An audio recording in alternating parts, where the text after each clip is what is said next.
Hello बच्चों party, क्या हाल चाल। मेरा नाम है शिवम। स्वागत करता हूं आप सभी का हमारे चैनल में जिसका नाम है फिजिक्स कैफे। तो बच्चों पार्टी, आज हम लोग काइनेटिक थ्योरी ऑफ गैसेस पूरा कंप्लीट करने वाले हैं। लास्ट 20 ईयर्स में जितने भी पीवाईक्यूज मुझे मिले हैं, जितने आ रखे हैं नीट के अंदर, वो सारे के सारे मैं आज की क्लास में डिस्कस करूंगा। तो बिना आपका टाइम वेस्ट करें मैं आपको जल्दी से बता देता हूं क्या क्या चीजें आपको खुद से करनी पड़ेंगी इस चैप्टर में। बेटा वैसे तो ये काफी थियोरेटिकल टाइप का चैप्टर है, बहुत ज्यादा कॉन्सेप्ट इसमें है नहीं। तो केमिस्ट्री में भी आपने कई सारी बातें पढ़ रखी हैं और थर्मोडायनेमिक्स के अंदर भी मैंने इस चैप्टर का लगभग 30% पोर्शन पहले ही कवर कर दिया था। सीपी, सीवी, गामा और डिग्री ऑफ फ्रीडम, ये सारी चीजें मैं आपको पहले से बता चुका हूं। बट फिर भी थोड़ा बहुत मैं इस चैप्टर में भी आपको बता दूंगा जहां जहां पे मुझे लगेगा कि आपको दोबारा रिवाइज कराने की, रिकैप कराने की जरूरत है। बस हाँ, पोस्टुलेट्स ऑफ आइडियल गैसेस आप एक बार पढ़ लीजिएगा कि भैया मॉलिक्यूल्स के बीच में इलास्टिक कोलिजन होता है, मॉलिक्यूल्स का खुद का वॉल्यूम 0 होता है। दो चार पोस्टुलेट जितने भी हैं आइडियल गैस के वो आप खुद से पढ़ लीजिएगा। बाकी जितने भी कॉन्सेप्ट्स इस चैप्टर में है मैं आज की पूरी वीडियो में कवर कर दूंगा। जल्दी से जल्दी, कम से कम टाइम में इस पूरे चैप्टर को फिनिश करते हैं। तो चलो बेटा शुरू करते हैं। सबसे पहली चीज, काइनेटिक थ्योरी ऑफ गैसेस में आप बेटा पढ़ेंगे बॉयल्स लॉ। देखो Boyle's law, Charles law, Dalton's law, ये 3-4 हैं, आपने केमिस्ट्री में भी पढ़े। मैं जल्दी जल्दी से बताता हूं। बेटा बॉयल्स लॉ का मतलब होता है P1 V1 equal to P2 V2। अगर आप ये बोल रहे हैं कि भैया किसी गैस का टेम्परेचर कांस्टेंट है, तो आपको पता है आइडियल गैस इक्वेशन होती है PV इक्वल टू nRT। अगर टेम्परेचर कांस्टेंट कर दोगे तो P और V, प्रेशर और वॉल्यूम का जो मल्टीप्लिकेशन है वो हमेशा कांस्टेंट रहेगा। तो दो अलग अलग केस की अगर मैं बात करूं तो P1 V1 equal to P2 V2 हो जाएगा। तो प्रेशर और वॉल्यूम की अगर आप बात करें तो दोनों इनवर्सली प्रोपोर्शनल रहते हैं। मतलब प्रेशर बढ़ाओगे तो वॉल्यूम घटेगा, वॉल्यूम बढ़ाओगे तो प्रेशर घटेगा। मतलब ये इस तरीके का आपको ग्राफ देखने को मिल जाएगा। ठीक है, अलग अलग टेम्परेचर पे अगर आप ग्राफ बना दो तो जितना ज्यादा टेम्परेचर आप रखोगे इसका ग्राफ उतना ही ऊपर की तरफ जाता चला जाएगा। अगर मैं यहाँ पे बोलूँ ये T1 टेम्परेचर पे बनाया गया है, ये T2 टेम्परेचर पे, ये T3 टेम्परेचर पे, तो जितना ऊपर वाले ग्राफ की बात करोगे वो उतना ज्यादा टेम्परेचर होगा। T3 सबसे ज्यादा है, फिर T2 है और सबसे कम रहेगा यहाँ पे T1। ऑलराइट बेटा, ये चीजें आपको शायद केमिस्ट्री में भी और फिजिक्स में भी पहले पढ़ा दी गई हैं, जो कि थर्मोडायनेमिक्स की मैं बात कर रहा हूँ। ओके, आगे बात करते हैं बेटा चार्ल्स लॉ। चार्ल्स लॉ क्या होता है बच्चा? चार्ल्स लॉ में आप ये मान के चलते हो कि प्रेशर कांस्टेंट है। मतलब आपका कंटेनर जो है उसके अंदर जो गैस है उसका प्रेशर आप नहीं चेंज कर रहे। तो अगर आप प्रेशर नहीं चेंज कर रहे हो तो PV is equal to nRT से प्रेशर को आप कांस्टेंट कर लिया, नंबर ऑफ मोल्स और R तो कांस्टेंट होता ही है। मतलब वॉल्यूम और जो टेम्परेचर है वो डायरेक्टली प्रोपोर्शनल हो गया। या फिर आप ये कह सकते हैं कि V1/T1 is equal to V2/T2। मतलब किसी भी गैस का वॉल्यूम और टेम्परेचर का जो डिवीजन करने पे वैल्यू आती है वो दोनों बार कांस्टेंट आती है, V1T1 इक्वल टू V2T2। तो यहाँ पे वही मैंने लिखा हुआ है। आप ग्राफ समझ सकते हैं कि भैया वॉल्यूम और टेम्परेचर के बीच में ग्राफ कैसा बनेगा। तो ये वाला जो ग्राफ है बेटा ये डिग्री सेल्सियस में बनाया गया। टेम्परेचर जो ले रखा है बेटा डिग्री सेल्सियस में ले रखा है। तो डिग्री सेल्सियस की अगर बात करूं तो ग्राफ थोड़ा सा ऊपर से बनता है। अगर आप इसी ग्राफ को केल्विन में बनाते, टेम्परेचर को केल्विन में लिखते तो आपका 0 केल्विन पे पार्टिकल की वेलोसिटी 0 होती है, वॉल्यूम भी 0 होता है। तो बिल्कुल इसको 0 से शुरू कर सकते थे। खैर थोड़ा ऊपर से ग्राफ शुरू होता है, बात समझ के चलिएगा। ओके, बात करते हैं बेटा एवोगैड्रोस लॉ। क्या होता है एवोगैड्रोस लॉ? ये भाई साहब ये बोलते हैं अगर आपने किसी गैस का प्रेशर और टेम्परेचर कांस्टेंट कर दिया, दो अलग अलग गैस हैं, मतलब बहुत सारी गैस हैं, अलग अलग गैस की बात कर रहा हूं, दोनों का प्रेशर टेम्परेचर कांस्टेंट है, तो ये कहता है कि जो इसका वॉल्यूम है और जो इसका नंबर ऑफ पार्टिकल दोनों डायरेक्टली प्रोपोर्शनल होंगे। मतलब वॉल्यूम और number of particle of gas दोनों डायरेक्टली प्रोपोर्शनल होते हैं। चाहे अलग अलग गैस की बात करूं, अगर आपने प्रेशर और टेम्परेचर कांस्टेंट कर रखा है तो जैसे कि अगर मैं बोल रहा हूं कि मैंने वॉल्यूम को डबल कर दिया तो नंबर ऑफ पार्टिकल भी डबल हो जाएंगे, बशर्ते दोनों केस में ना प्रेशर चेंज किया है ना तो टेम्परेचर चेंज किया है। शायद ये भी आपको पहले से आता होना चाहिए। चलिए बेटा आगे चलते हैं जल्दी जल्दी। अब PV इक्वल टू nRT होता है आइडियल गैस इक्वेशन। यहाँ पे n होता है बेटा नंबर ऑफ मोल्स, R होता है gas constant, T temperature, V volume और P is pressure. I think पता होगा। इसको थोड़ा सा रीअरेंज कर लो तो ये फॉर्मूला भी बन जाता है। यस सर, ये तो बहुत आसान बात है। लास्ट बेटा डाल्टन्स लॉ। क्या बोल रहे हैं? अगर किसी कंटेनर में बहुत सारी अलग अलग गैसेस है, सबका अलग अलग प्रेशर है, P1 P2 P3 P4, तो उसका जो net pressure, total pressure of the container अगर आप कैलकुलेट करना चाहते हैं तो आप सारी गैसेस का P1 P2 P3 ये सब ऐड कर दो, वो नेट प्रेशर के इक्वल आ जाता है। ये डाल्टन्स अंकल का कहना है। ठीक है, मतलब बहुत सारी गैसेस के मिक्सचर के नेट प्रेशर की ये बात कर रहा है कि अलग अलग गैस का प्रेशर निकालो और जोड़ दो तो आपका टोटल जो कंटेनर का प्रेशर है वो आ जाएगा। ओके सर, इसके ऊपर वैसे कोई क्वेश्चन नहीं आया हुआ है इसमें, बट फिर भी मैंने आपको बता दिया। अब आ जाते हैं बेटा इस चैप्टर की काफी इंपॉर्टेंट चीजों पे जिनके ऊपर काफी न्यूमेरिकल्स पूछे गए हैं।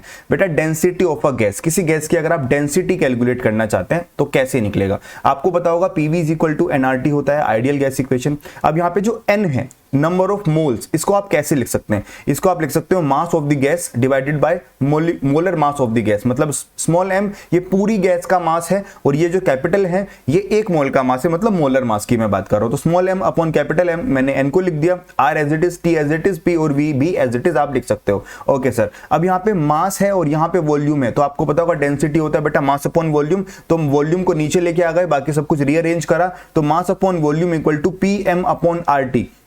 मास अपॉन वॉल्यूम को ही कहा जाता है बेटा डेंसिटी। तो यहां से आपका डेंसिटी ऑफ अ गैस का फॉर्मूला आ चुका है pm अपॉन RT। याद कैसे करना है, pm ने किया रिट्वीट, क्या किया, pm ने किया रिट्वीट, ऐसे करके डेंसिटी का फॉर्मूला याद कर सकते हैं। ये किसका प्रेशर है बेटा, ये गैस का प्रेशर है, ये m क्या है, मोलर मास, याद रखिएगा molar mass capital M, r क्या है गैस कांस्टेंट, t है टेम्परेचर। अच्छा, एक तो इस फॉर्मूले के ऊपर न्यूमेरिकल आ रखे हैं और आने के चांसेस भी हैं। अगर मैं आगे बात करता हूं, इसको थोड़ा सा चेंज करेंगे, अगर मैं डेंसिटी को d ही रहने दूं, प्रेशर को p ही रहने दूं, बट अगर मैं मोलर मास की बात करूं तो मैं इसको लिख सकता हूं बेटा स्मॉल m इंटू Na। बेटा स्मॉल m क्या होता है, स्मॉल m यहां पे मैंने माना एक मोलिक्यूल का मास। अगर गैस के इतने सारे मोलिक्यूल हैं, अगर मैं एक मोलिक्यूल का मास स्मॉल m मानता हूं और मैं कहता हूं कि टोटल एक मोल में कितने नंबर ऑफ मोलिक्यूल्स होते हैं, आपने कहा Na के बराबर होता है। भाई एक मोल में कितने नंबर ऑफ मोलिक्यूल्स, आपने कहा अवोगाद्रो नंबर से निकल जाएगा सर n इंटू a, और एक मोलिक्यूल का कितना मास, आपने कहा m, तो टोटल एक मोल का मास ही तो मोलर मास कहलाता है। तो बेटा कैपिटल M को आप क्या लिख सकते हो,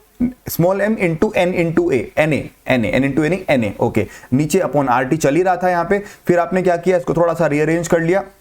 यहां से आप देख रहे होगे R upon Na, R upon Na बेटा क्या होता है, R अपॉन Na होता है बेटा बोल्ट्जमैन कांस्टेंट, उसको K से डिनोट करते हैं। तो R अपॉन Na को मैंने K लिख दिया, तो आपका जो नया फॉर्मूला बना वो बना Pm अपॉन KT।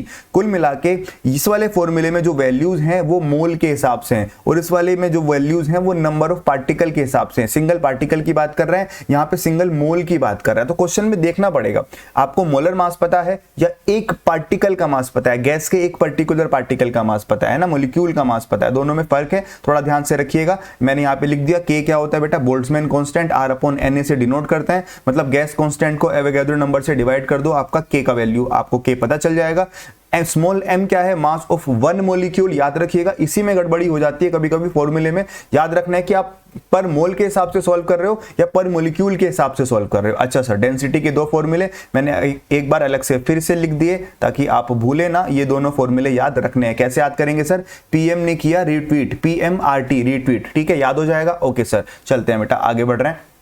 इसके बाद आते हैं बेटा pressure of an ideal gas. जब भी कोई गैस किसी कंटेनर में होती है तो उसके पार्टिकल्स रैंडम मोशन कर रहे होते हैं और दीवारों पे जो साइड में वॉल्स होती हैं उस पे जाके टक्कर मार रहे होते हैं, तो उसकी वजह से क्या होता है, मोमेंटम ट्रांसफर होता है। पार्टिकल गया, टकराया, वापस आया, तो मोमेंटम ट्रांसफर की वजह से कुछ फोर्स लगता है, और एरिया तो है ही, फोर्स है, एरिया है, तो प्रेशर भी होगा। तो गैस के कंटेनर के अंदर जो प्रेशर है वो किस बात पर डिपेंड करता है, तो बच्चे इस फॉर्मूले से आप कैलकुलेट कर सकते हो। अगर किसी गैस के टोटल मोलिक्यूल्स है बेटा capital N, total molecules capital N, और स्मॉल m क्या है बेटा एक मोलिक्यूल का मास, और V क्या है उस पूरे कंटेनर का वॉल्यूम, तो आपका, और Vrms क्या है पार्टिकल जितनी रूट मीन स्क्वायर वेलोसिटी से जा रहे हैं। जैसे हमने AC वाले चैप्टर में पढ़ा था ना, RMS करंट, RMS वोल्टेज, ऐसे ही वेलोसिटी या स्पीड भी RMS स्पीड हम यहाँ पे पढ़ते हैं। तो Vrms बेसिकली निकलता है कैसे, हर एक मोलिक्यूल की स्पीड का स्क्वायर करो, उसके बाद उसका एवरेज बताओ, उसके बाद उसका अंडर रूट कर दो, तो RMS निकल के आ जाता है। आगे इसके बारे में डिटेल में बात करेंगे। खैर ये फॉर्मूला याद रखना है, 1/3 mn capital V Vrms square.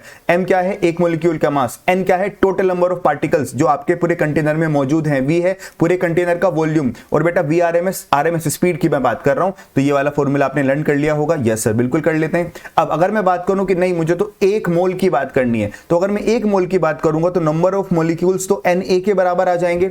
और बेटा यहां पे अगर Na को मैं n को Na लिख देता हूं, अगर मैं एक मोल की बात करता हूं तो m इंटू Na को क्या लिखा जा सकता है, आपने कहा m इंटू Na को तो मोलर मास कैपिटल M, अभी पीछे वाले डेरिवेशन में करके आए, तो स्मॉल m इंटू Na को कैपिटल M लिखा जा सकता है। तो इस फॉर्मूले को थोड़ा सा चेंज करके अगर लिखना हो तो मैं ये भी लिख सकता हूं, P is equal to 1/3 capital M capital V upon V RMS square. Capital M क्या है बेटा मोलर मास, यहाँ पे capital V is volume. Yes sir, समझ में आ रहा है। एक ही फॉर्मूला याद करो, बाकी चेंज वेंज कर लेना बैठ के, कोई दिक्कत नहीं। हर फॉर्मूला याद होना जरूरी नहीं है, बट कन्वर्जन करना आना चाहिए, है ना। ओके सर, अब आप इस फॉर्मूले में 2 से मल्टीप्लाई करो, 2 से डिवाइड करो, तो यहां पे आप देखोगे कि 1/2 mv/rms² आ जाएगा। बेटा हाफ mv² क्या होता है? Kinetic energy. बट यहां पे m क्या है? ये 1 मोल का मास है, तो ये kinetic energy of 1 mole of gas आप निकाल दिया आपने। ये है kinetic energy of 1 mole of gas, इसको काइनेटिक एनर्जी लिखा, तो यहां से काइनेटिक एनर्जी का फॉर्मूला आ गया बेटा 3/2 pv। 3 उधर चला गया, 2 डिवाइड में चला गया, तो kinetic energy of 1 mole of gas आप यहां से निकाल सकते हैं 3/2 pv। p क्या होता है? Pressure of the gas, v होता है वॉल्यूम ऑफ द गैस। अगर आपको प्रेशर वॉल्यूम पता है तो काइनेटिक एनर्जी बता दोगे। बेटा आप 1 मोल की बात कर रहे हो तो pv इज इक्वल टू होता है nRT। n का वैल्यू 1 लिख दिया आपने, नंबर ऑफ मोल 1 ले रहे हो तो pv को RT बोल सकते हैं। इसका मतलब pv की जगह में चाहे तो RT लिख दूं तो काइनेटिक एनर्जी का फॉर्मूला ये भी आ सकता है, kinetic energy equal to 3/2 RT। अब आपको पता है अगर आप 1 मोल की बात कर रहे हैं तो R यूज करेंगे, बट अगर आप एक मोलिक्यूल की बात कर रहे हैं तो R की जगह K रख देते हैं। क्या रख देते हैं बेटा? K रख देते हैं। तो एक मोलिक्यूल की मैं आगे चल के बात करूंगा। खैर, ये काइनेटिक एनर्जी आई है 1 मोल की। अगर मैं n मोल की काइनेटिक एनर्जी निकालना चाहूं तो बेटा n से मल्टीप्लाई कर दूंगा, 3/2 nRT is the kinetic energy of n mole of gas. तो फॉर्मूला एक ही है, बट 1 मोल के लिए पूछा है या n मोल के लिए पूछा है या एक पार्टिकल के लिए पूछा है, वहां पे थोड़ा सा कंफ्यूजन हो जाता है। तो एक आधा फॉर्मूला याद रख लो, बाकी उसको रीअरेंज करके चेंज करना तुम सीख जाओगे, है ना बेटा। तो 3/2 pv किसका काइनेटिक एनर्जी है? 1 मोल का। यस सर, pv को RT लिख दो तो भी 1 मोल का ही फॉर्मूला है। अगर n मोल की बात कर रहे हैं तो n से मल्टीप्लाई। ओके ठीक है सर। अगर हम बात करें बेटा 1 मोल की नहीं, एक पार्टिकल की, तो काइनेटिक एनर्जी ऑफ 1 मोलिक्यूल, मोल नहीं 1 मोलिक्यूल की, गैस के किसी पर्टिकुलर एक छोटे से मोलिक्यूल की बात कर रहा हूं, तो बेटा जहां जहां पे R लिखा है ना, बस वहां पे क्या लिख दो? वहां पे आप K लिख दो। मैंने आपको बताया था रिप्लेस कर दो कैपिटल R को K से, मतलब गैस कांस्टेंट को बोल्ट्जमैन कांस्टेंट से रिप्लेस कर लो, मोल से पार्टिकल पे शिफ्ट हो जाओगे, एक मोलिक्यूल पे शिफ्ट हो जाओगे। तो K की जगह R की जगह आपने K रख दिया, तो काइनेटिक एनर्जी ऑफ 1 मोलिक्यूल आती है बेटा 3/2 kT।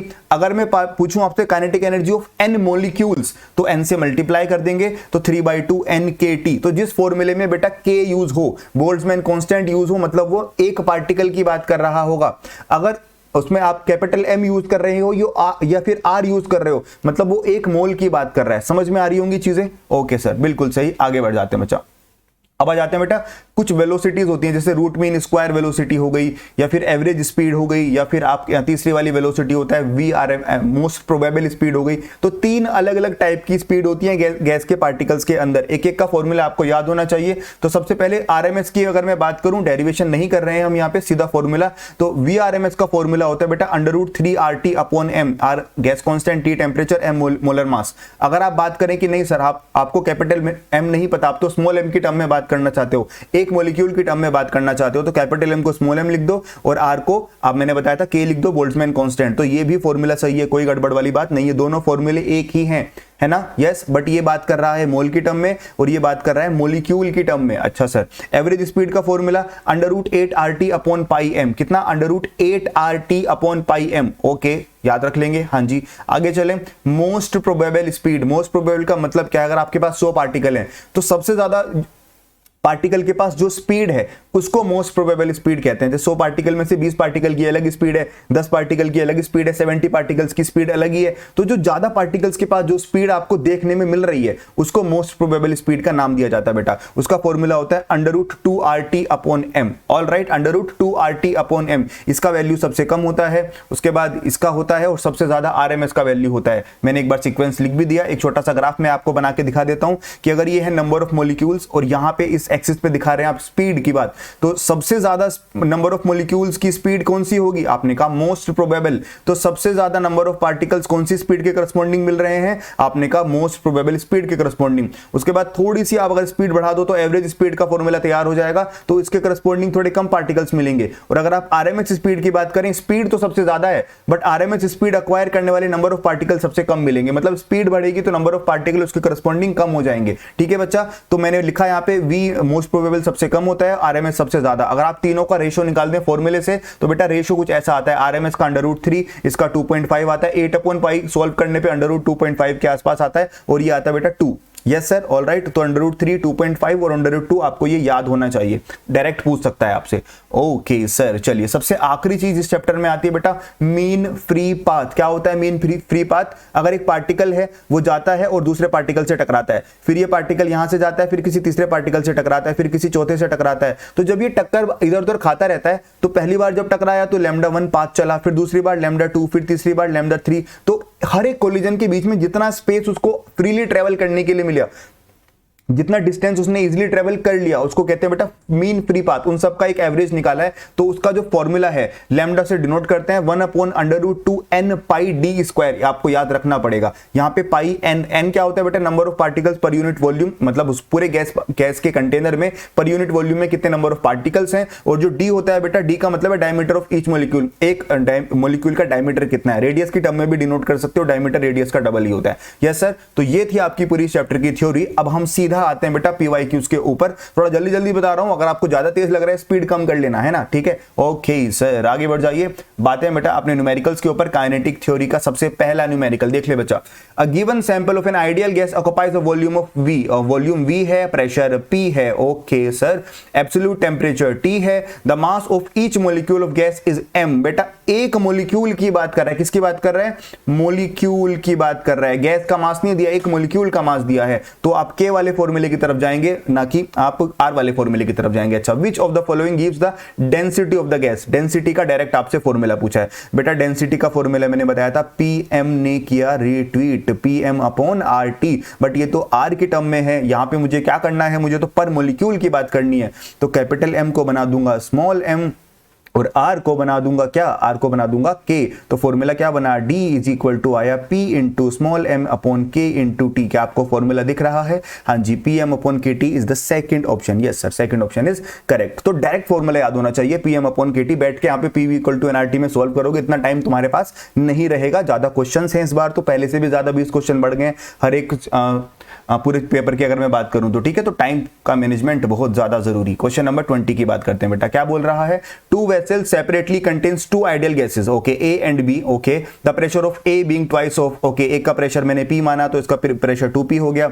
डेंसिटी इसकी D मानी तो इसकी डेंसिटी 1.5D बोला है, और टेम्परेचर कह रहा है कि सेम है, और दोनों का मोलिकुलर मास का जो रेशो है MA/MB, ये आपसे पूछा गया है। तो बेटा मोलिकुलर मास वगैरह आपको पता होगा, डेंसिटी का फॉर्मूला आप लगा दीजिएगा। तो डेंसिटी का फॉर्मूला अभी अभी पढ़ के आए हैं बेटा। क्या फॉर्मूला पढ़ के आए हैं?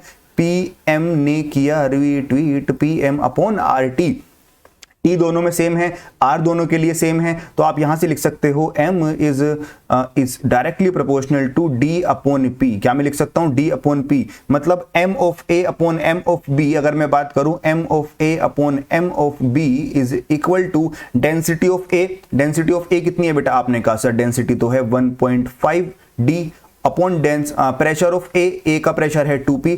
अब डिवाइड कर दो, B की बात कर रहे हैं तो बेटा डेंसिटी ऑफ B कितनी है? आपने कहा सर वो तो D है, और प्रेशर कितना है? वो तो आपने कहा सर P है। P ऊपर मल्टीप्लाई में चला जाएगा, P से P मर चुका है, D से D मर चुका है, 1.5/2 आ गया, पॉइंट हटेगा तो 20 आएगा। तो बेटा ये 3/4 आपका आंसर दिख रहा है क्या? हाँ जी, D option is correct. Yes, तो PM ने किया रिट्वीट, ये फॉर्मूला डेंसिटी का याद रखिएगा। ओके सर, डेंसिटी के ऊपर काफी सारे क्वेश्चंस आ चुके हैं, तो आपको थोड़ा सीरियस लेना पड़ेगा डेंसिटी को। All right sir, question number 3 की बात करते हैं। क्या बोल रहा है? In the given VT diagram what is the relation between the pressure P1 and P2? P1 P2 के बीच में क्या रिलेशन है? इसने V और T के बीच में ग्राफ बनाया अलग अलग प्रेशर पे। तो सबसे पहले तो आपको पता होगा बेटा PV is equal to NRT होता है। अच्छा सर V/T से क्या निकलेगा? V/T जरा निकल लेते हैं, ये आ जाएगा V/T इक्वल टू NR/P। अच्छा, V/T क्या है बेटा? V/T है इस ग्राफ का स्लोप।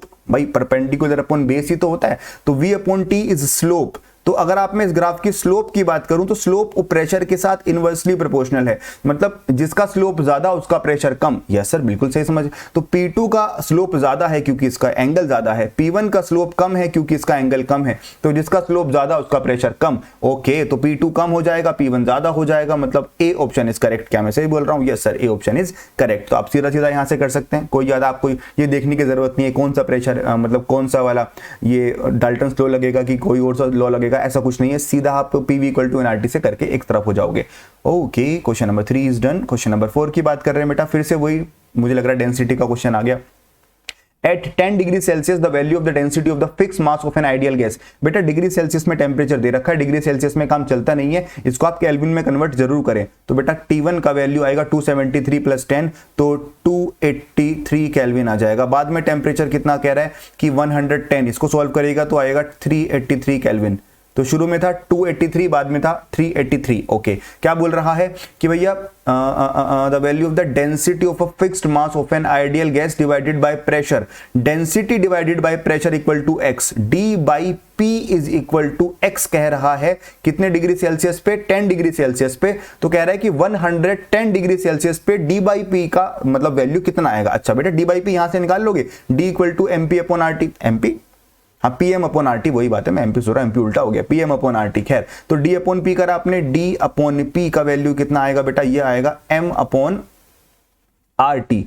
ये इसी को आप प्यार से x कह रहे हो, यही आपकी इसी की बात कर रहे हो। d अपॉन पी तो निकालना है, तो मान लेते हैं कि पहले वाला x है, दूसरे वाला x डैश है, तो दूसरे केस में x डैश है, तो आपको पता है कि m और r तो दोनों के लिए सेम ही रहेगा। बेसिकली x और t इनवर्सली प्रोपोर्शनल है, तो x upon x dash is equal to होगा बेटा t2 बाय t1, उल्टा है ना, इनवर्सली प्रोपोर्शनल हो जाएगा। तो t2 का वैल्यू कितना है 383 और T1 का वैल्यू कितना है 283। अच्छा सर अब क्या करें, आपको तो क्या x डैश निकालना था, x डैश इक्वल टू हो जाएगा 283 अपॉन 383 इंटू एक्स। कौन सा ऑप्शन आ रहा है बेटा, बी ऑप्शन आ रहा है, 283 अपॉन 383 एक्स। ओके, राइटिंग बहुत गंदी आ रही है मुझे पता है, बट क्या कर सकते हैं, स्पीड बहुत ज्यादा होने की वजह से राइटिंग खराब आ जाती है, मैनेज कर लेना। Second option question number 4, yes sir second option is correct. आगे चलते हैं, क्वेश्चन नंबर 5 की बात कर रहे हैं। क्या बोल रहा है, the equation of state of 5 gram of oxygen at a pressure P। 5 ग्राम दे रखा है, मतलब आपको मास दे दिया कितना, 5 ग्राम में दे रखा, कोई बात नहीं। ओके, वॉल्यूम ऑक्यूपाइड V वगैरह दे रखा, तो PV इक्वल टू nRT में बेसिकली आपको करना है, आपको आंसर से भी पता चल रहा होगा। तो नंबर ऑफ मोल्स का खेल है यहाँ पे, तो नंबर ऑफ मोल्स कैसे निकलेंगे बेटा, वो निकलेगा मास अपॉन मोलिकुलर मास। ग्राम में है तो मोलिकुलर मास भी ग्राम पर मोल में ही होता है, कोई दिक्कत नहीं है। तो ऑक्सीजन का आपको कितना पता है, ऑक्सीजन होता है बेटा 32। अच्छा सर, तो 5 अपॉन 32 आया आपका नंबर ऑफ मोल, कौन से में दिख रहा है, ये दिख रहा है बेटा, क्वेश्चन नंबर 5 का A option is correct. Number of moles निकालो, PV इक्वल टू nRT में पुट करो, दैट्स इट, आपका आंसर आ जाएगा बच्चे। चलिए बहुत ही आसान क्वेश्चन था, इसमें तो ज्यादा सीरियस होने की जरूरत नहीं थी। क्वेश्चन नंबर 9 की बात करते हैं।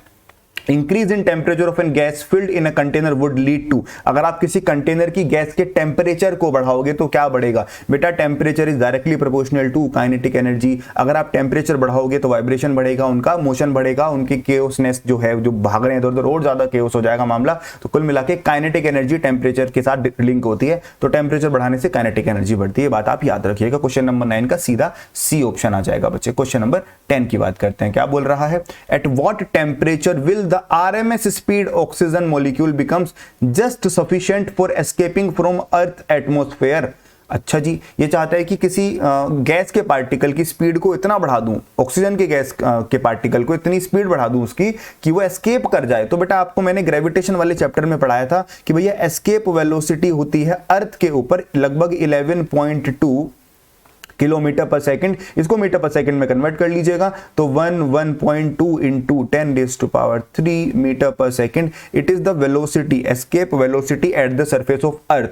अब आपने कहा है कि मुझे तो किसको एस्केप कराना है, मुझे ऑक्सीजन के मॉलिक्यूल को एस्केप कराना है, तो क्या करेंगे बेटा, तो आप RMS वेलोसिटी का फॉर्मूला जानते हैं, VRMS बेटा कितना होता है, √3RT अपॉन m। अच्छा इसने क्वेश्चन में R नहीं K दे रखा है, तो 3KT अपॉन स्मॉल m, हम ये वाला फॉर्मूला लगाएंगे और बेटा दोनों को बराबर कर देंगे, दोनों तरफ स्क्वायर कर देंगे। तो मान लिया मैंने दोनों को बराबर करा, VE का वैल्यू VR के बराबर करा, यहाँ पे अंडर रूट है मैंने स्क्वायर करा, K का वैल्यू मुझे दे रखा है, ये रहा सर K का वैल्यू, मास हाँ मुझे मास भी दे रखा है, सब कुछ SI सिस्टम में है, कोई टेंशन की बात नहीं है।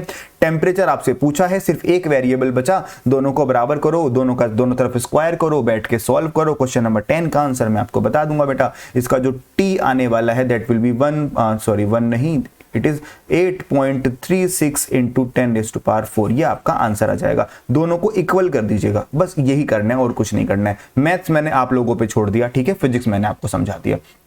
क्वेश्चन नंबर 11 की बात करते हैं। क्वेश्चन नंबर 11 में क्या बोल रहा था, molecules of a given mass of a gas has RMS velocity 200 metre per second. Okay, पहले RMS velocity 200 metre per second थी एट 27 डिग्री सेल्सियस। बेटा 27 डिग्री सेल्सियस का मतलब जो शुरू में टेम्परेचर था वो 273 ऐड कर दीजिएगा तो आई थिंक 300 केल्विन आ जाएगा शुरू में टेम्परेचर। तो T1 टेम्परेचर पे 200 मीटर पर सेकंड स्पीड थी। Okay sir, all right, and 1 × 10⁵ newton per metre pressure. Okay, मतलब 1 atm प्रेशर है। Okay, when the temperature and pressure of the gas are respectively 127 degree Celsius, temperature को बढ़ाया और 127 कर दिया तो 127 प्लस 273 ऐड कर दीजिएगा तो आई थिंक ये 400 केल्विन आ जाएगा। यस सर, T2 का वैल्यू आया 400 केल्विन और प्रेशर कह रहा है कि आधा कर दिया मैंने, 0.05 आधा करा है, फिर जो भी करा है, चलो प्रेशर इसने चेंज करा है। The RMS velocity of the molecule, आपको पता होगा VRMS का जो फॉर्मूला होता है बेटा √3 RT/m कह लो या फिर KT/m कह लो। यस सर, तो इसने ना तो 3 बदला, ना R बदला और ना M बदला, मतलब गैस तो नहीं बदली ना। तो कुल मिला के जो आरएमएस वेलोसिटी है वो टेम्परेचर के रूट के साथ डायरेक्टली प्रोपोर्शनल है, ये आपको याद रखना है। तो VRMS in first case divided by VRMS in second case is equal to √T1/T2, है ना। टेम्परेचर तो आपको पता ही है, सीधा सॉल्व करेंगे। पहले केस में VRMS कितना बेटा 200, दूसरे केस में VRMS आपको फाइंड करना है √300 डिवाइडेड बाय 400, ये कैंसिल हो जाएंगे, 2 zeros, 4 का √2 हो जाएगा। तो बेटा ये VRMS2 का वैल्यू आएगा बेटा 400 divided by √3। Which option is this? D option is correct. Question number 11 D option, yes sir, D option is correct, एकदम सही आ रहा है हमारा आंसर। तो VRMS का फॉर्मूला आपको मैं बता चुका हूं, उसमें आप वैल्यू पुट करिए, सिर्फ टेम्परेचर पे डिपेंड करेगा, प्रेशर की वैल्यू उसका आप कुछ नहीं कर पाएंगे, जरूरत नहीं पड़ेगी, कंफ्यूज करने के लिए आपको ऐसे ही दे दी गई है। ओके सर, चलिए क्वेश्चन नंबर 12, ये फॉर्मूला मैं आपको बता के आया था किसी कंटेनर के अंदर गैस का प्रेशर कैसे निकलता है। तो 1/3 MnV, मतलब ये है वॉल्यूम और VRMS स्पीड है। अच्छा, in a vessel the gas at pressure P if the mass of all the molecule is half. बेटा ये M क्या है, एक मॉलिक्यूल का मास, कह रहा है हर मॉलिक्यूल का मास आधा कर दिया तो M का वैल्यू m/2 कर दिया। अच्छा sir, and there speed is double, ये जो VRMS उसको डबल कर दिया तो बेटा उसको डबल करने पे तो 4 गुना हो जाएगा क्योंकि स्क्वायर है ना, तो 4 टाइम्स VRMS स्क्वायर बन जाएगा, 2 से ये कट जाएगा, 2 टाइम्स, तो पहले से कितना फर्क पड़ा, डबल का फर्क पड़ेगा क्योंकि ये आधा हो गया और ये 4 गुना हो गया। तो 1/2 × 4 इज 2 टाइम्स, तो इसका मतलब जो पहले प्रेशर P था अभी प्रेशर 2P हो जाएगा। क्वेश्चन नंबर 12 क्या दिखा रहा है जी, फर्स्ट ऑप्शन इस एकदम सही है। ओके सर, तो ये फॉर्मूला याद होना चाहिए बेटा। देखो जितने मैंने क्वेश्चन अभी तक कराए हैं सब में डायरेक्ट फॉर्मूले में वैल्यू पुट करिए, मैंने कोई बड़ा कॉन्सेप्ट आपको नहीं पढ़ाया, जस्ट बेसिक सी बातें। अगर आपके दिमाग में फॉर्मूले रहेंगे तो आप क्वेश्चन देखते ही कर दोगे, नहीं तो फिर झूलते रहना, समझ ही नहीं आएगा फॉर्मूला कौन सा लगाएंगे, है ना। तो थोड़ा सा आपको फॉर्मूले याद करने पड़ेंगे इसके। चलिए नेक्स्ट क्वेश्चन नंबर 17 क्या बोल रहा है, the average thermal kinetic energy of mono atomic gas. बेटा मैंने फॉर्मूला बताया था 3/2 kT, है ना, काइनेटिक एनर्जी का 3/2 RT या 3/2 kT, वो यही इसका आंसर है। डायरेक्ट सीधा पूछा है, आप उसमें आगे बढ़े, आपका आंसर सीधा आ जाएगा, 3/2 kT is the correct answer.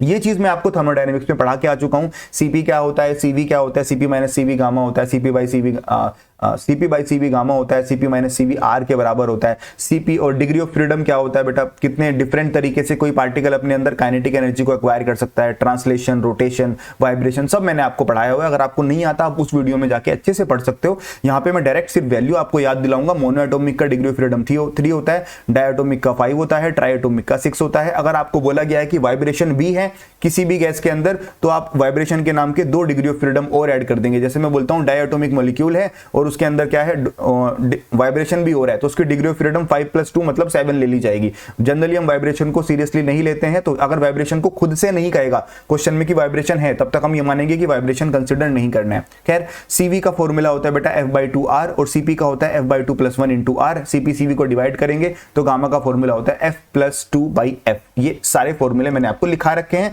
Please आप याद रखना, आपका आंसर इसी से निकलने वाला है। चलिए सर, ये क्वेश्चन पूछा है, क्वेश्चन नंबर 21 क्या बोल रहा है, the value of gamma is Cp/Cv। ठीक है, हमको पता, आगे बताइए।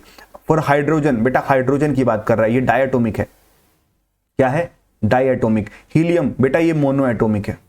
Okay and another ideal diatomic gas, कोई तीसरी कोई डायटोमिक गैस है whose molecules are not rigid but having an additional vibration mode. मतलब ये जो नई वाली गैस है ना, तीसरे वाली गैस, इसके अंदर डिग्री ऑफ फ्रीडम में 2 ऐड करना पड़ेगा। जैसे कि हाइड्रोजन की अगर मैं बात करूं तो इसका डिग्री ऑफ फ्रीडम कितना होगा बेटा? आपने कहा डायटोमिक गैस है सर 5 होगा, वैसे तो आप भी कुछ मैं भी कुछ, हाँ जी सर सही बात है। हीलियम की बात करें तो हीलियम का डिग्री ऑफ फ्रीडम आपने कहा मोनोएटॉमिक है 3 है, बट ये जो तीसरे वाली गैस है ना, इसका डिग्री ऑफ फ्रीडम आपको कितना लेना पड़ेगा बेटा? ये डायटोमिक के साथ साथ वाइब्रेशन भी कैरी कर रही है, मतलब 5+2 आपको 7 लेना पड़ेगा। एफ का वैल्यू तीनों का पता चल गया। अब आपसे क्या पूछ रहा है बेटा? आपसे बोल रहा है कि भैया गामा का वैल्यू तीनों का निकालो। तो मैंने गामा का फॉर्मूला आपको बताया था क्या? F+2 डिवाइडेड बाय F, ये आपका गामा का फॉर्मूला होता है। अगर मैं पहले की बात करूं, मतलब मैं हाइड्रोजन की बात करूं, तो 5+2/5, तो 5+2/5 हो जाएगा बेटा 7/5। किस में है? इसमें है एक तो 7/5, एक इसमें है। ये 2 ऑप्शन तो देखते ही गलत हो गए सर। अब बात करते हैं दूसरे वाले की। पहला तो 7/5 सही आ रहा है हमारा। अब दूसरे की बात करते हैं।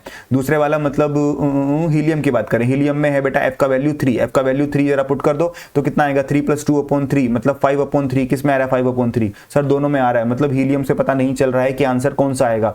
अभी भी हमें थर्ड वाले को भी चेक करना पड़ेगा। थर्ड वाला मतलब जिसका F का वैल्यू 7 माना है, 7+2 हो जाएगा 9, 9/7 किस में है बेटा? ये गलत हो गया। First option is correct. Yes, क्या आप समझ पा रहे हैं? ये फॉर्मूला याद रखिएगा, F+2/F is gamma, gamma is CP/CV, जो आपसे पूछ रखा है बेटा। ओके सर, कुछ नया बताइए। चलिए सर, क्वेश्चन नंबर 22, इसको भी वैसे मैं करा चुका हूं एक बार पुरानी किसी वीडियो में, सेम लगभग कुछ ऐसा सही क्वेश्चन था। एक बार दोबारा देखते हैं। A gas mixture consist of 2 moles of O2 and 4 moles of AR at temperature T। मतलब O2 के भैया 2 मोल्स हैं और 4 मोल किसे हैं? AR के। Okay, neglecting all vibration modes, सारे वाइब्रेशन मोड को नेग्लेक्ट कर दिया जाए तो टोटल इंटरनल एनर्जी क्या होती है बेटा? टोटल इंटरनल एनर्जी का फॉर्मूला आपको पता होगा। U की वैल्यू ये बात कर रहा है। U कितना होता है बेटा? NCV/T, NCV डेल्टा T या NCV/T। T टेम्परेचर पे इंटरनल एनर्जी का NCV/T होता है। ओके, N होता है बेटा नंबर ऑफ मोल्स। अगर मैं बात करता हूं ऑक्सीजन की बात करूंगा तो ऑक्सीजन की बात करेंगे तो UO कह रहा हूं मैं, N है किसका? 2। ओके, CV क्या होता है बेटा? CV इज इक्वल टू होता है बेटा F/2R। अभी पढ़ा के आया F/2R। F होता है डिग्री ऑफ फ्रीडम। ऑक्सीजन कैसी गैस है बेटा? आपने कहा डायटोमिक मॉलिक्यूल, तो 5 लेना पड़ेगा डिग्री ऑफ फ्रीडम। तो CV का वैल्यू 5/2R, तो बेटा ये आ जाएगा 5/2 into R into T। T temperature पे है दोनों गैसेस, तो ये ऑक्सीजन का आ गया बेटा। ये 2 से 2 कैंसिल हो जाएगा तो 5RT आया है। अब बात करते हैं बेटा किसकी? ऑर्गन की बात कर रहे हैं, तो ये हो गया UAR की बात कर रहे हैं। तो नंबर ऑफ मोल्स कितने दिए बेटा? इसके 4 नंबर ऑफ मोल्स हैं। डिग्री ऑफ फ्रीडम बेटा ये तो मोनोएटॉमिक है ना, ये तो AR, तो इसका F का वैल्यू 3 होगा। तो ये आप लिखेंगे 3/2R और यहाँ पे T, तो बेटा 2 से ये 2 टाइम्स ये आ जाएगा आपका 6RT। तो कुल मिला के टोटल दोनों का मिक्सचर का कितना U कितना होगा? तो आपने कहा सर 5RT एक है, 6RT एक है, दोनों को ऐड कर देना, 11RT आपका आंसर आ जाएगा। Which option is this? C option is correct. Question number 22 की हम बात कर रहे हैं। जी sir, C option is correct. Yes, तो दोनों का अलग अलग क्या आप कैलकुलेट करेंगे? U बेटा U इक्वल टू NCV/T होता है। डेल्टा T मतलब T टेम्परेचर की ही बात कर रहे हैं। आपने सीधा वैल्यू पुट कर आपका आंसर आ जाएगा। ओके सर, आगे चलते हैं। क्वेश्चन नंबर 23 देख लेते हैं। हाँ जी, क्वेश्चन नंबर 23 क्या बोल रहा है? The amount of heat energy required to raise the temperature of 1 gram of helium. बेटा हीलियम का मास दे दिया आपको, स्मॉल m। ओके, मास पूरी गैस का मास दे दिया एट NTP। अच्छा, from T1 kelvin to T2 kelvin, किसी गैस का टेम्परेचर T1 से बढ़ा के T2 कर दिया। ओके, आपसे पूछ क्या रहा है कि भैया कितनी हीट प्रोवाइड करनी पड़ी होगी? ओके, तो सबसे पहले तो नंबर ऑफ मोल्स निकाल लो। आपको पता है 1 ग्राम है हीलियम और उसका मॉलिक्यूलर मास आपको पता है 4 होता है, तो नंबर ऑफ मोल्स आ गए बेटा 1/4। अच्छा सर, अब हीलियम की बात कर रहे हैं तो मोनोएटॉमिक गैस है, तो डिग्री ऑफ फ्रीडम कितनी हो जाएगी?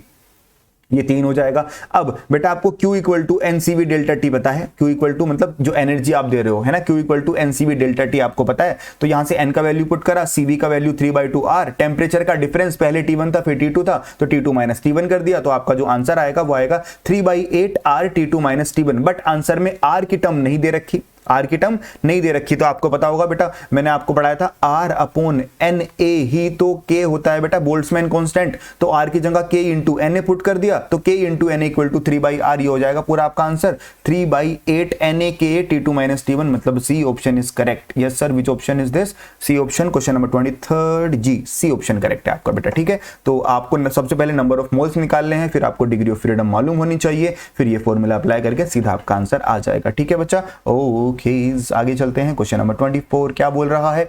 The molar specific heat at constant pressure of ideal gas is 7/2V। मतलब बेटा C वॉल्यूम दे रखा है क्या? Ideal gas the molar constant pressure, अच्छा सीपी दे रखा है, सीपी का वैल्यू कितना 7/2r। वैसे सीपी क्या होता है, वो होता है f/2 + 1 × r, यही होता है ना बेटा सीपी। सीवी होता है f/2r, r से r कैंसिल हो जाएगा, हाँ जी बिल्कुल। अच्छा सीपी पता है तो सीवी भी निकाल ही लोगे ना। खैर यहां से अगर आप डिग्री ऑफ फ्रीडम निकाल लें तो 5 आएगा, आपको पता चल जाएगा बेटा ये डायटोमिक गैस है। जो क्वेश्चन में आप बात कर रहे हैं ना, किसके बारे में बात कर रहे हैं, डायटोमिक गैस के बारे में बात कर रहे हैं। यहां से आप F निकाल सकते हैं। खैर आगे देखते हैं, the ratio of specific heat at constant pressure to the constant volume, CP/CV पूछ रहा है, मतलब गामा पूछ रहा है। गामा होता है F+2/F, तो F का वैल्यू 5 है तो 7/5 कहां दिख रहा है, 7/5 बी दिख रहा है। Question number 24 B option, yes yes yes एकदम सही बात है बेटा, B option is totally correct. Yes समझ गए बेटा। तो सीपी का वैल्यू दे रखा था f/2 + 1 × r, आपको फॉर्मूला याद होना चाहिए, दोनों तरफ r कैंसिल हो जाएगा, f का वैल्यू 5 आ जाएगा और फिर गामा के फॉर्मूले में पुट कर दीजिएगा। फॉर्मूले याद रखो, सीधा आंसर आएगा, दिमाग को बिल्कुल साइड कर दो, फॉर्मूले सिर्फ याद रखना है आपको इस चैप्टर के, बहुत ज्यादा दिमाग लगाने की जरूरत नहीं पड़ेगी आपको। खैर 25 में पूछा to find out degree of freedom और गामा के बीच में रिलेशन बता दो। अच्छा हमें तो ये पता है कि भैया गामा = होता है F+2/F, हमको तो ये याद है। कोई मैच कर रहा है, नहीं सर इसने तो अलग अलग कर दिया, अच्छा थोड़ा रीअरेंज कर दिया इसने हमारे लिए। तो एक काम करते हैं, पहले ऑप्शन को चेक करके देखते हैं क्या ये आ रहा है क्या। ये आएगा F × गामा - F = 2, तो ये आ जाएगा F+2 = F गामा, तो गामा = F+2/F। अरे सर यही तो आ रहा है, फिर फर्स्ट ऑप्शन को रीअरेंज करके पता चल जाएगा सर ये तो सेम फॉर्मूला आ रहा है, तो फर्स्ट ऑप्शन को मैंने रीअरेंज करा और वहां से मेरा आंसर आ गया। बाकी किसी को करके देखोगे आंसर मैच नहीं करेगा, क्योंकि हमें तो ये वाला फॉर्मूला याद था ना, तो हमने थोड़ा सा घुमा फिरा के अपना आंसर चेक कर लिया। ठीक है sir, question number 25 is done. अब लास्ट कुछ क्वेश्चन बचे हैं, 1-2 क्वेश्चन आपसे पूछ रहा है मीन फ्री पाथ बताओ। मैंने फॉर्मूला याद कराया था 1/√πd² करके ना याद कराया था, वो आपको फॉर्मूला याद रखना है। तो क्या है बेटा, द मीन फ्री पाथ, उसका फॉर्मूला बता दीजिए, डायरेक्ट पूछ रहा है। फॉर्मूला क्या बताया था मैंने, 1/√2 nπd², बी ऑप्शन दिख रहा है बेटा क्वेश्चन नंबर 29। हाँ जी 1/√2 nπd², n क्या होता है, number of molecules per unit volume, D बताया था मैंने आपको डायमीटर ऑफ मॉलिक्यूल, आपको क्वेश्चन में दे दिया जाएगा। तो डायरेक्ट फॉर्मूला पूछा है, कब आया था 2020, अरे पिछले साल पूछा था बेटा आपसे। खैर चलिए आगे बढ़ते हैं। अब हमारा ये आज की क्लास का लास्ट क्वेश्चन है, सारे क्वेश्चन हम लगभग कवर कर चुके, सारे ही कवर कर लिए है ना। नेक्स्ट क्या पूछ रहा है, the mean free path of a molecule of a gas जिसका रेडियस r है इज इनवर्सली प्रोपोर्शनल टू, आपको पता है बेटा मीन फ्री पाथ होता है 1/d², डी मतलब डायमीटर की बात कर रहा है, तो डायमीटर रेडियस बात तो एक ही है, इसका मतलब जो आंसर होगा वो इनवर्सली पूछ रहा है कि इनवर्सली प्रोपोर्शनल किसके है, डायरेक्टली नहीं पूछ रहा है, इनवर्सली पूछ रहा है। तो बेटा r² के ही तो इनवर्सली प्रोपोर्शनल है, 1/r², d² density radius, diameter radius एक ही बात है, 2 टाइम्स होता है बेटा रेडियस का डबल, है ना। यस सर, तो second option is correct. Question number 30 की हम बात कर रहे हैं, जी सर सेकंड ऑप्शन हो चुका है। बाकी मैंने आंसर की यहाँ पे ऐड कर दी है, अगर आप चाहें तो खुद से भी क्वेश्चंस कर सकते हैं। और ये चैप्टर हमारा हो गया है फिनिश, बिल्कुल जल्दी से जल्दी मैंने आपका चैप्टर कवर कराने की कोशिश करी, कम से कम टाइम में। चैप्टर में पढ़ाने के लिए बहुत कुछ है बट टाइम कम है, हमको तो जस्ट PYQs कराने हैं आप लोगों के। Okay sir, thank you so much इस वीडियो को देखने के लिए। अगर आपकी कोई भी प्रॉब्लम है तो अभी टेलीग्राम चैनल पे आप मुझे पर्सनली बता सकते हो। 2-3 दिन आपके एग्जाम के लिए बचे हैं और बेटा अपनी तरफ से लगभग 1 महीने से, 1 या डेढ़ पौने 2 महीने से मैं जितनी वीडियोस बना सकता हूं मैं बना रहा हूं। मैंने 30+ वीडियोस आपको 2-2 घंटे वाली वीडियोस भी दी हैं। मैंने 11th और 12th का 95% सिलेबस कंप्लीट कर दिया। थोड़ी बहुत कोई चीजें रह गई होंगी, जैसे मैग्नेटिज्म की थोड़ी बहुत चीजें रह गई हैं, यूनिट एंड डायमेंशन की मैंने आपको रिकॉर्डेड वीडियोस दे दिए थे, तो कुछ थोड़ी बहुत चीजें रह गई हैं, तो वो प्लीज आप खुद से कर लीजिएगा। मैं मतलब जितना मैक्सिमम आपको दे सकता था कंटेंट मैंने आपको पूरा प्रोवाइड करा दिया। लास्ट 20 ईयर्स के सारे PYQs लगभग मैंने कवर भी करा दिए। फिर भी अगर आपको कोई प्रॉब्लम लगती है, कुछ आप चाहते हो कराना मेरे से, कुछ आपको पूछना है, तो आप टेलीग्राम पे प्लीज मुझे बता सकते हो। बाकी थैंक यू सो मच, मिलते हैं अपनी अगली वीडियो में बेटा।